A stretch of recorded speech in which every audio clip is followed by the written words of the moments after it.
Have you ever wondered about where the universe came from or how the stars and moon got there? Hello and welcome to our video series on the existence of God, where we explore questions and topics related to God's existence and also analyze arguments for and against the existence of God. In today's episode, we're going to talk about the argument for God's existence from contingency. Now, what do I mean by contingency? It is the idea that events or things or states of affairs that are not necessary or inevitable. They didn't have to happen and could have turned out completely different. Gottfried Leibniz, an 18th century mathematician and philosopher, argued that the first question that anyone should ask is, and I quote, "Why is there something rather than nothing?"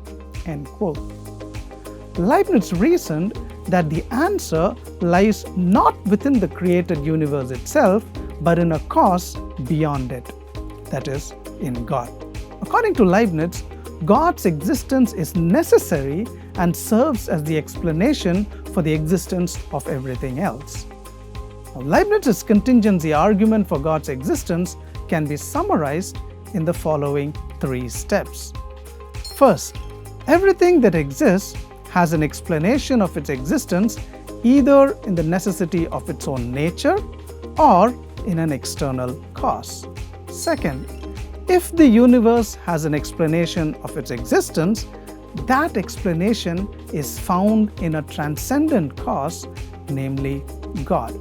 Third, the universe exists. Therefore, the explanation of the existence of the universe is God. Now, whosoever rejects the conclusion has got to provide evidence that at least one of the premises is false. Now, clearly, the third premise cannot be false to any reasonable person. Obviously, the universe exists. Therefore, the skeptic must deny either premise 1 or 2 or both 1 and 2 to defeat Leibniz's argument. So, the whole argument comes down to arguing whether premise 1 and 2 are more plausible than not. Let's look at these 2 premises briefly. Why should we think premise 1 is true? The first premise says, every existing thing has an explanation of its existence either in the necessity of its own nature or in an external cause. Here, Leibniz distinguishes 2 categories of existence.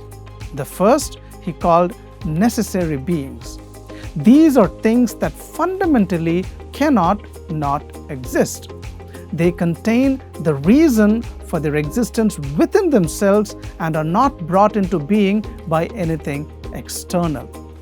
The second category Leibniz identified comprises contingent beings. These are things that exist, but their existence isn't necessary. They could have not existed. Our everyday world is full of contingent beings such as people, furniture, planets, and galaxies, so on and so forth. We can easily imagine a scenario where these things simply don't exist. Unlike necessary beings, contingent things require an explanation for their existence that comes from outside themselves, as they don't possess an inherent nature that compels them to exist. Therefore, according to Leibniz, any existing thing's explanation for its existence falls into one of 2 categories. Either it's a necessary being that exists by its very nature, or it's a contingent being that was brought into existence by an external cause. Now, applying this to the concept of God, Leibniz argued that if God exists, God must be a necessary being. God's nature would necessitate his existence, making it impossible for him to be caused by anything else. If God were caused, something greater would exist which would contradict the very definition of God. Hence, the idea of God inherently implies necessary existence. Okay, then let's move on to premise 2. Leibniz argues that if the universe has an explanation of its existence, that explanation is found in a transcendent cause, namely God. To understand why, consider that the universe encompasses all of space, time, matter, and energy. Therefore, any explanation for its existence must originate from something that exists outside of these constraints, something non-physical, immaterial, spaceless, and timeless. This transcendent cause would be responsible for creating the universe. Now, what kind of entity could fit this description? Leibniz considered two main possibilities: an abstract object like a number or an unembodied mind. An abstract object being immaterial, non-physical, and existing beyond space and time would seemingly meet the criteria for a transcendent necessary being. However, abstract objects fundamentally lack causal power. They don't do anything or cause anything to happen. Since the universe needs a cause, an abstract object cannot be that cause. This leaves an unembodied mind or consciousness as the only viable explanation.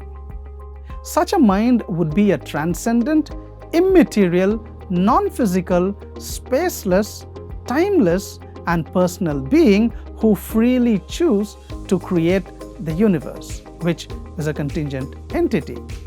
These attributes that the mind possesses clearly exhibit the traditional attributes of God. Let's now put all of this together.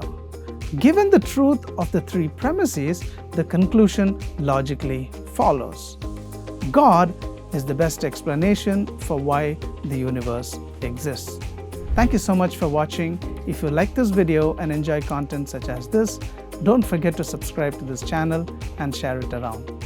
See you in the next episode, and God bless you.